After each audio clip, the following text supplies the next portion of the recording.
Alright guys, so here's the review of the Keaoirus Rolex Bubble back Homage. So Keaoirus is a new brand to AliExpress, not one I've checked out before. So when I first saw the name, I was a little bit, how do you pronounce this? But I tend to get that with a lot of names, to be honest. I'm not great at them. But with this one, apparently according to Google Translate anyway, it is actually Keaoirus, or at least that's what I'm sticking with. But it isn't a made up word, it does actually have some origins behind it. So apparently, from what I've been told, it does actually mean one of the most important royal ornaments to represent authority and status for the royal family in ancient China. So apparently that's where that comes from. So I do quite like that. It's not just a made up word, it does actually have some origin and meaning behind it. So a nice touch. But getting back to the watch, so I've been trying it out for a while. Full disclosure, I wasn't setting the watch for free, but I did get a discount. I think I paid about half, but either way, you know the score by now. Not going to make a difference, going to keep it 100% honest all the time, no matter what. So the question is it any good? Are you going to want to pick one up? Let's get down to it and find out. So here's the packaging you'll get it in, with the branding on there. I'm not going to say it again, just in case I did say it wrong. And then that logo at the top. And it's a hard case. It's quite handy, you can actually store watches in it and carry them around. So we've got the watch, pop that to one side for a second, just quickly go over the other bits you get. As you can see, we've got another nylon NATO strap, which is nice. I'll show you on that in a bit, so you can see what it's like on both straps. Got nice hardware on it though. The warranty card, which isn't signed or dated, but apparently you get 2 years. Cleaning cloth, which isn't branded. We've got a spring bar removal tool. These are actually handy, so it is always nice to have these. And here's the watch itself, and it is a really good looking piece, I think. So if you're not that keen on this dial option, they actually have another version as well. They have a California one, so there's actually different movements for these two different dial versions. So with this one, this is an NH38, so that's the no date specific version of the NH35, because obviously we don't have date complication, so it is nice to see that. So no ghost date position on this. With the California dial, that's actually got a Seagull ST1701. And again, as I say, different dial. Other than that though, as far as I can tell, the two watches are the same. And they are really nicely finished. But before we get into that, let's quickly get into the dimensions. So we've got a diameter of just a touch under 36mm. Got a thickness of 13.4. So a little bit on the thick side, and obviously with it being a double pass NATO, that's going to add to that. Which is why I've been wearing it more as a single pass. I've already ordered another strap actually, 2-piece leather one to go with it, because I think it's just going to reduce that down a bit. I'll probably leave links to that in the description if you are interested. Lug width, we've got 18mm, which is why I've had to order another strap, because I don't really have many 18s. Got mainly 20s, some 22s, not that many 18s. Now the all important lug to lug is 43.9. So really nice, really compact there. So very nice dimensions, but as I say, this strap does add a little bit of bulk to it. So you may want to swap it out. But if you don't mind that, you're used to NATOs, may not be an issue. In fact, while we're around here, let's quickly take this off and show you the case back. So we've got a fully polished case back, which at least that is one good thing with this. It's going to protect it, stop it getting scratched up, because otherwise that's going to get scratched pretty easily. And that applies to the case as a whole really as well. It is a fully polished case.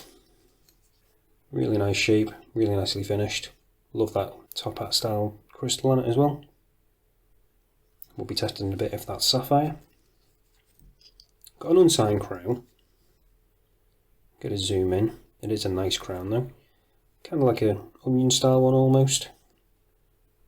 But obviously smaller. In fact, if anything, it's probably like a half onion maybe. With that end bit just being flat and polished. But it does look good.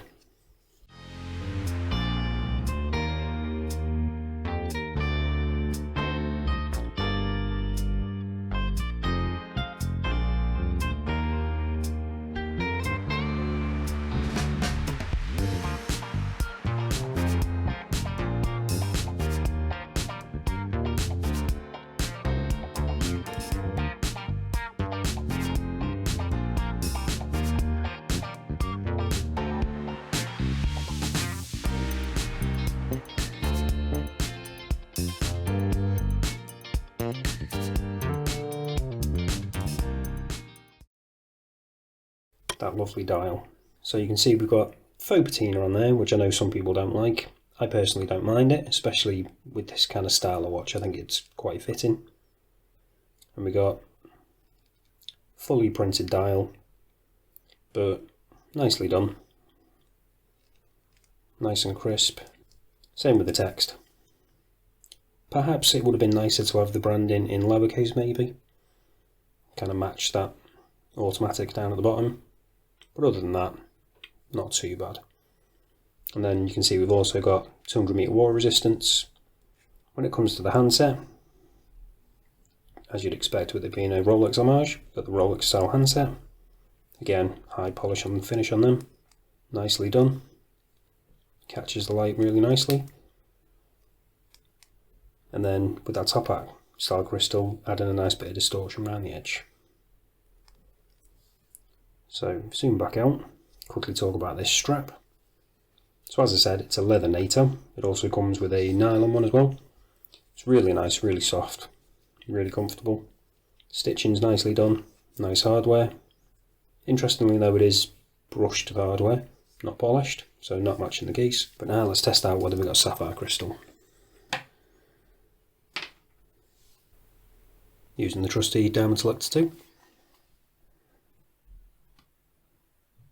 And yep, we have got sapphire crystal, which is always good to see.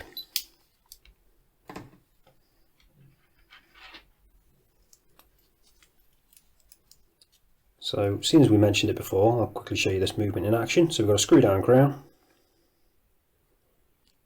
And then, as I said before, NH38, so pop it out once, just the one position. Second hand stops, so we've got hacking. And then obviously you can change the time. Pop it back in, second hand re-engages. And then just screw it back down. Nice action on it. No grittiness or anything. Just as you'd expect. So now, let's check out the loom, see what that's like.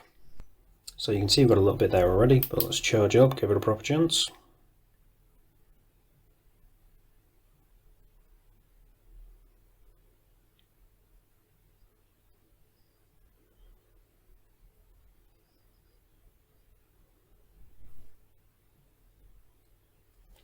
And there we go. So I was pleasantly surprised when I first checked out the loom on this. It's a lot better than I was expecting, with having that faux patina kind of look. It is actually pretty impressive. So nice and evenly applied, no patchiness at all across the hands and the indices. Also no difference between the hands and the indices in terms of brightness initially. Although because the dial is only printed, that does fade slightly quicker than the hands, but as I say, given the kind of watch and the fact that it's faux patina, it's a lot better than you'd expect. So I was pleasantly surprised, as I said. So not the best loom in the world, obviously, but pretty damn good. So all that's left to do now is show you what it's like on wrist, and then we'll wrap this up. So here's what it looks like on my 7-inch wrist. So as you can probably tell, when you saw the bit outside, I had it in the standard NATO setup. I've got it now the way I tend to wear them, with the excess underneath and also single pass, just to reduce some of that bulk a bit. Because I'm not the biggest fan of NATOs generally, I just think they add a bit too much bulk, and with this kind of watch in particular, you don't want to be adding any bulk. So as I said earlier, it's also why I've ordered a 2-piece kind of brown leather strap to go with it. Once I get that, I'll probably do some pictures and update and show you what it's like on my Instagram. If you're not following me on there, links are down in the description. But I'll quickly show you now what it's like on the nylon strap you also get in the package. And this is what it looks like on that nylon strap that you also get. So I've noticed there is a little bit of a defect here on mine. Quickly zoom in and show you that. So a little bit disappointing, but as I say, I'm not really going to wear it on NATOs, so for me, not too big a deal, but something to be aware of and point out. Other than that though, seems to be nicely finished. And again, I'm wearing it the same way I wear the other one, with it all underneath and single pass to keep that bulk down. But it is nice to give you 2 straps in the package. Obviously if you want to go swimming, you probably want to put it on this one, or obviously you can put it on another strap if you like. But it is nice to provide something in the box. And with that 200 meter water resistance, you shouldn't have a problem going swimming with it. Question is, do you like the watch? As you can probably tell, I do really like it. But it's one of those, some people aren't going to like the vintage kind of look, or the faux patina. But for me personally, I really like them.